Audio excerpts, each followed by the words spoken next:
My life is opera. There is no reason in opera.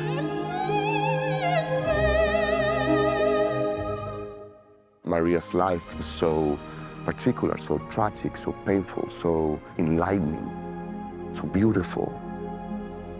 And that immense life has to be carried on the screen. Then I think Angelina has that presence. She has the sensibility, the intelligence, and for sure, the discipline. You know, when you play a real person, you just need to feel that you're the right person to do it. You feel convinced enough that you can bring something in, or that you're not too disconnected. But I was looking for something that spoke to me.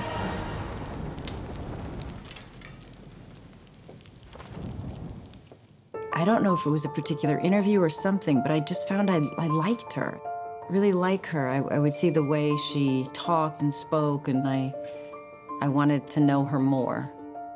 Maria Callas was struggling with her voice by the end of her life. And so the process of understanding that loss was very relevant for Angie's character.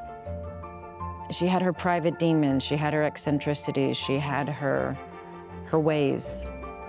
What is real and what is not real is my business. Angelina did something and brought something very beautiful to this character. That idea of this woman that was very strong, always vulnerable, always fragile, but she would keep that stoicism, especially in front of others, and especially towards men. To be a possession in a cabinet is not my ambition. She was never a victim of anyone.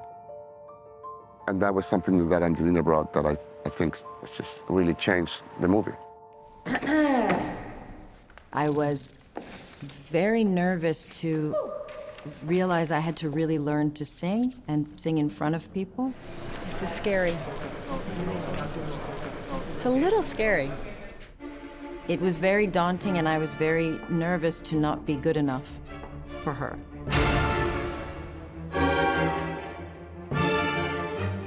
You had 7 months of training. 2 of them were only about posture and breathing. Angelina needed to learn how to speak Italian. Physically, audibly, and emotionally, everything is out. There's nowhere to hide. You have said that it was almost a form of therapy for you. Just the process of singing and learning how to sing. My first lesson was impossible. I couldn't fully make a sound. I couldn't fully release, and I was suddenly very aware of how much I'd been protecting myself by locking in sound and body, and that there was no way to sing opera if I didn't open up every single channel and release everything. So it was incredibly difficult and challenging. The crew and the extras and the rest of the cast was listening to you singing out loud. And then later in post-production, we would take that and mix it with Maria Callas' voice. Sometimes in life, the pain is so great, or the love is so great, or the loss is so great, that you now understand it's only opera that connects in such an extreme level. Let's go home. Love is at home. In reality, Maria's family didn't exist for her. But her real family ended up being the people that worked for her in that apartment. She had a butler and she had a housemaid. It was Ferruccio and Bruna. Ferruccio has this sort of combination of being like a tough man, but at the same time very sensitive and delicate with her. They have a relationship in between being a friend, a father, a servant. When I write my autobiography, I will title it The Day Ferruccio Saved My Life. And what day was that, Mother? Every day.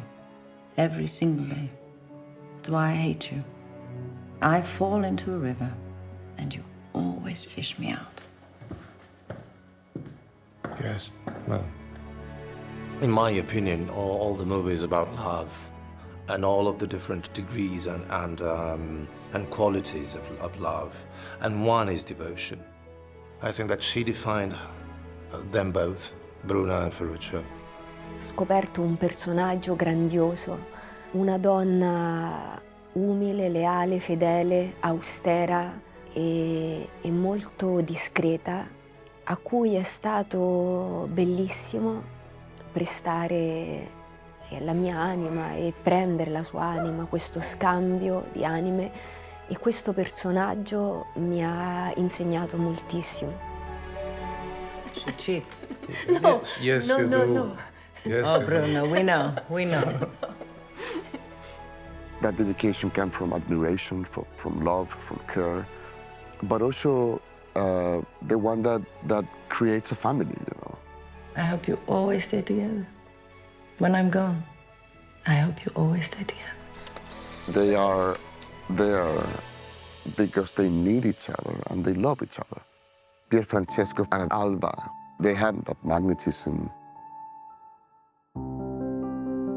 I think that the beautiful trick is that it takes a lot for somebody so famous, for a world so known and exquisite and photographed, to not do a caricature.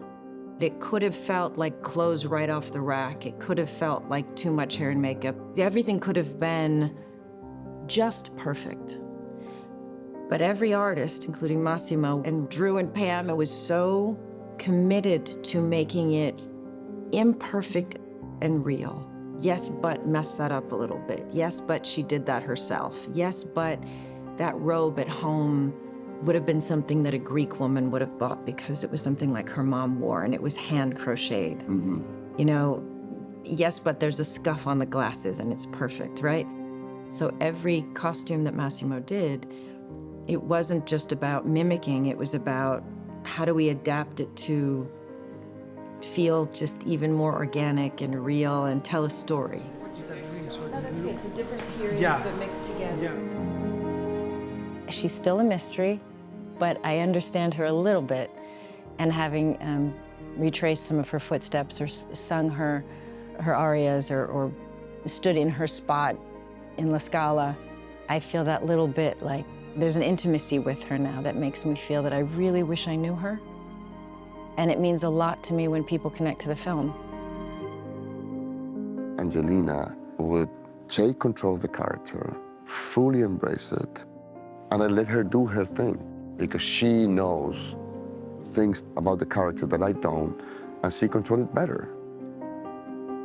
She chooses when she lets you in, and with a little bit of a night move, she lets you out, and you're out. And that is the mechanics. So the audience is always wondering, what's going on with her? And that's the wonder where the audience has to complete what they're seeing on the screen, and that is cinema.